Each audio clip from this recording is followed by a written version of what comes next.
जनश्रुति अनुसार कुछ लोग श्री कृष्ण की त्वचा का रंग काला और ज़्यादातर लोग श्याम रंग का मानते हैं। श्याम रंग अर्थात कुछ कुछ काला और कुछ कुछ नीला, मतलब काले जैसा नीला। जैसा सूर्यास्त के बाद जब दिन अस्त होने वाला रहता है तो आसमान का रंग काले जैसा नीला हो जाता है। जनश्रुति अनुसार उनका रंग न तो काला और न ही नीला था, यह भी कि उनका रंग काला मिश्रित नीला भी नहीं था। उनकी त्वचा का रंग श्याम रंग भी नहीं था। दरअसल उनकी त्वचा का रंग मेघ श्यामल था, अर्थात काला, नीला और सफ़ेद मिश्रित रंग। प्रचलित जनश्रुति अनुसार माना जाता है कि उनके शरीर में मादक गंध निकलती रहती थी। इस गंध को वे अपने गुप्त अभियानों में छुपाने का उपक्रम करते थे। यही खूबी द्रौपदी में भी थी। द्रौपदी के शरीर से भी सुगंध निकलती रहती थी जो लोगों को आकर्षित करती थी। सभी इस सुगंध की दिशा में देखने लगते थे। इसलिए अज्ञातवास के समय द्रौपदी को चंदन उपटन और इत्रादि का कार्य किया, जिसके चलते उनको सैरंध्री कहा जाने लगा था। माना जाता है कि श्री कृष्ण के शरीर से निकलने वाली गंध गोपिका चंदन और कुछ कुछ रात रानी की सुगंध से मिलती जुलती थी। कहते हैं कि भगवान श्री कृष्ण की देह कोमल अर्थात लड़कियों के समान मृदु थी, लेकिन युद्ध के समय उनकी देह विस्तृत और कठोर हो जाती थी। जनश्रुति अनुसार ऐसा माना जाता है कि इसलिए हो जाता था क्योंकि वे योग और कलारी पटु विद्या में पारंगत थे। इसका मतलब यह कि श्री कृष्ण अपनी देह को किसी भी प्रकार का बनाना जानते थे। इसलिए स्त्रियों के समान दिखने वाला उनका कोमल शरीर युद्ध के समय अत्यंत ही कठोर दिखाई देने लगता था। यही गुण कर्ण और द्रौपदी के शरीर में भी था। भगवान कृष्ण का जन्म मथुरा में हुआ था। उनका बचपन गोकुल, वृंदावन, नंदगांव, बरसाना आदि जगहों पर बीता। द्वारिका को उन्होंने अपना निवास स्थान बनाया और सोमनाथ के पास स्थित प्रभास क्षेत्र में उन्होंने देह छोड़ दी। दरअसल भगवान कृष्ण इसी प्रभाव क्षेत्र में अपने कुल का नाश देखकर बहुत व्यथित हो गए थे। वे तभी से वहीं रहने लगे थे। एक दिन वे इसी प्रभाव क्षेत्र के वन में एक पीपल के वृक्ष के नीचे योग निद्र में लेटे थे।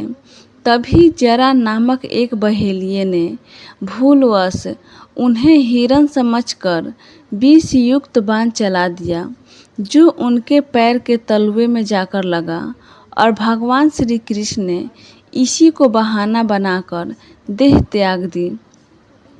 जनश्रुति अनुसार भगवान श्री कृष्ण ने जब देह त्याग किया तब उनकी देह के केश न तो श्वेत थे और न ही उनके शरीर पर किसी प्रकार से झुर्रियाँ पड़ी थी, अर्थात वे 119 वर्ष की उम्र में भी युवा जैसी ही थे।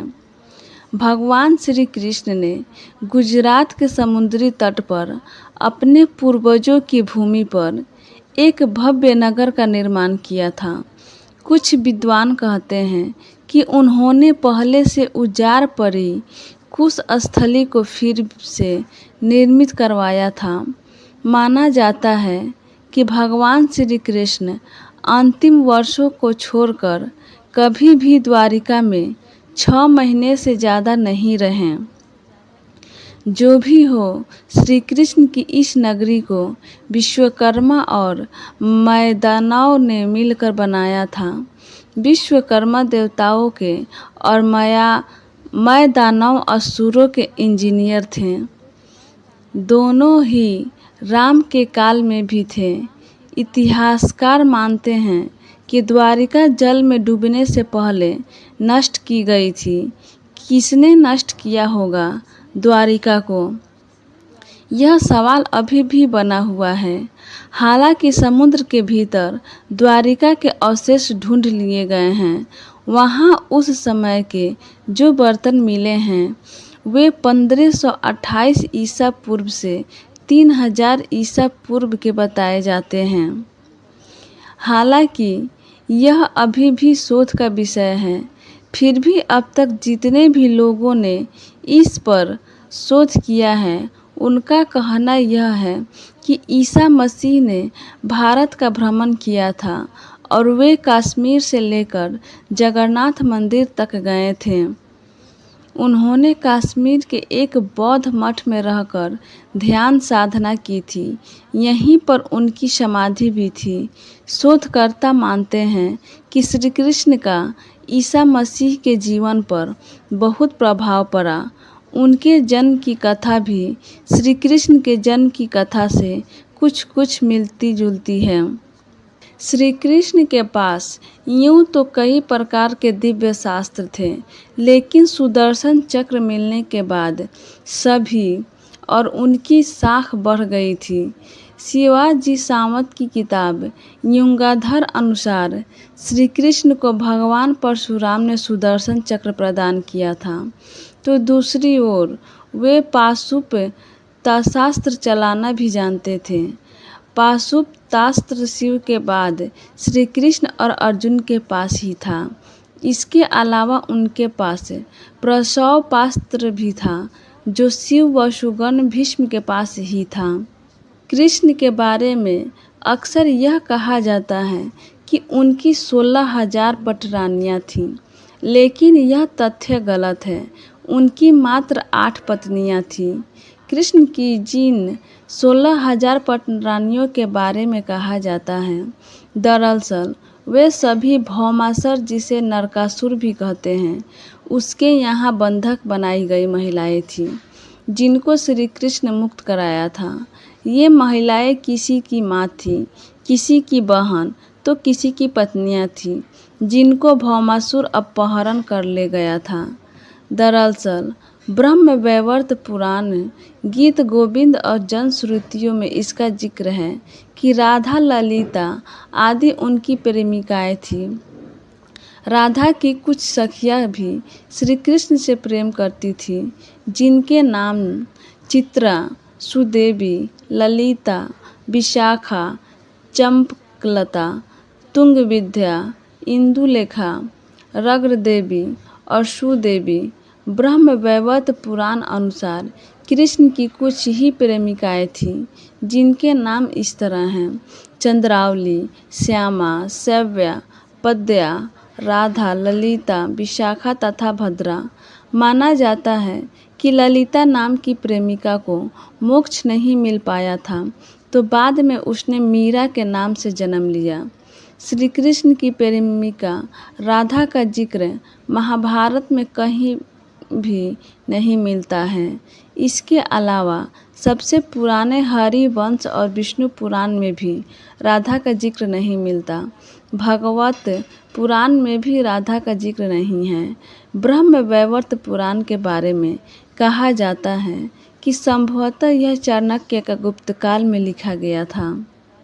हिंदू धर्म के बेहद पवित्र स्थल और 4 धामों में से एक जगन्नाथपुरी की धरती को भगवान विष्णु का स्थल माना जाता है। जगन्नाथ मंदिर से जुड़ी एक बेहद रहस्यमय कहानी प्रचलित है। स्थानीय मान्यताओं अनुसार कहते हैं कि इस मूर्ति के भीतर भगवान कृष्ण का दिल का एक पिंड रखा हुआ है, जिसमें ब्रह्मा विराजमान हैं। दरअसल जनश्रुति के अनुसार जब श्री कृष्ण की मृत्यु हुई, तब पांडवों ने उनके शरीर का दाह संस्कार कर दिया, लेकिन कृष्ण का दिल जलता ही रहा। ईश्वर के आदेश अनुसार पिंड को पांडवों ने जल में प्रवाहित कर दिया। उस पिंड ने लट्ठे का रूप ले लिया।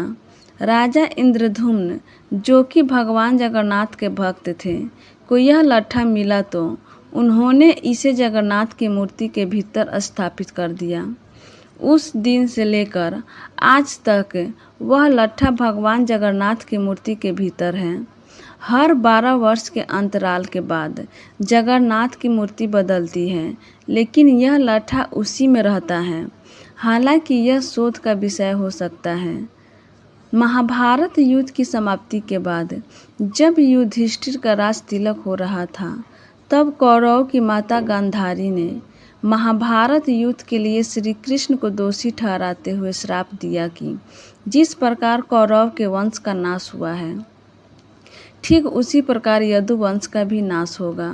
श्राप के चलते श्री कृष्ण द्वारिका लौटकर यदुवंशियों को लेकर प्रभास क्षेत्र में आ गए। कुछ दिनों बाद महाभारत युद्ध की चर्चा करते हुए सात्ययिक और कृतवर्मा में विवाद हो गया। सात्ययिकी ने गुस्से में आकर कृतवर्मा का सिर काट दिया।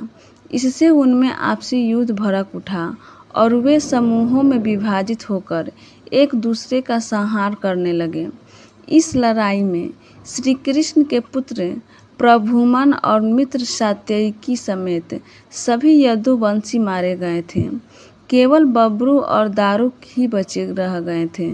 यदुवंश के नाश के बाद कृष्ण के ज्येष्ठ भाई बलराम समुद्र तट पर बैठ गए और एकाग्रचित होकर परमात्मा में लीन हो गए। इस प्रकार शेषनाग के अवतार बलराम जी ने देह त्यागी और स्वधाम लौट गए। महाभारत और पुराणों अनुसार इन संस्कारों के बाद यदुवंश के बचे हुए लोगों को लेकर अर्जुन इंद्रप्रस्थ लौट आए। इसके बाद श्री कृष्ण के निवास स्थान को छोड़कर शेष द्वारिका समुद्र में डूब गई। यदि यदुवंश के लोग बच गए थे, तो क्या उनका वंश नष्ट नहीं हुआ था? श्री कृष्ण के स्वधाम लौटने की सूचना पाकर सभी पांडवों ने भी हिमालय की ओर यात्रा प्रारंभ कर दी थी। इसी यात्रा में ही एक एक करके पांडव भी शरीर का त्याग करते गए। अंत में युधिष्ठिर सशरीर स्वर्ग पहुँचे थे। पौराणिक मान्यताओं अनुसार प्रभु ने त्रेता में राम के रूप में अवतार लेकर बाली को छुप कर तीर मारा था। कृष्ण अवतार के समय भगवान ने उसी बाली को जरा नामक बहेलिया बनाया और अपने लिए वैसी ही मृत्यु चुनी जैसी बाली को दी थी।